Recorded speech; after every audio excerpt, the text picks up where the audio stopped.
আছে। এই পুকুর পাড়ে মনে করে যে মাঝে মধ্যে এসে বসে থেকে মাছ ধরার জন্য।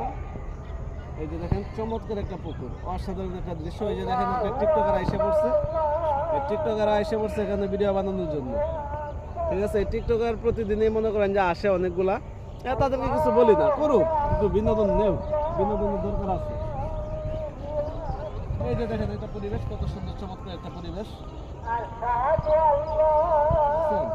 অলরেডি আমার এখানে আসরের আজান হচ্ছে, তো আসরের নামাজের জন্য প্রস্তুতি নিতে হবে আমাদেরকে। দেখেন কত সুন্দর, আসলে প্রাকৃতিক দৃশ্য একমাত্র তারাই দেখতে পারে যারা গ্রাম অঞ্চলে থাকে। তো আমরা যেহেতু শহরের মানুষ আমরা প্রাকৃতিক দৃশ্য দেখতে পারি না, সেই জন্য আমাদের একটু ভ্রমণ করা উচিত, আমাদের বেড়াইতে যেতে হবে। হ্যাঁ, বেশি বেশি ঘোরাফেরা করলে, বেড়াইতে গেলে, ভ্রমণ করলে আমরা আসলে এরকম সুন্দর সুন্দর প্রাকৃতিক দৃশ্য দেখতে পারি।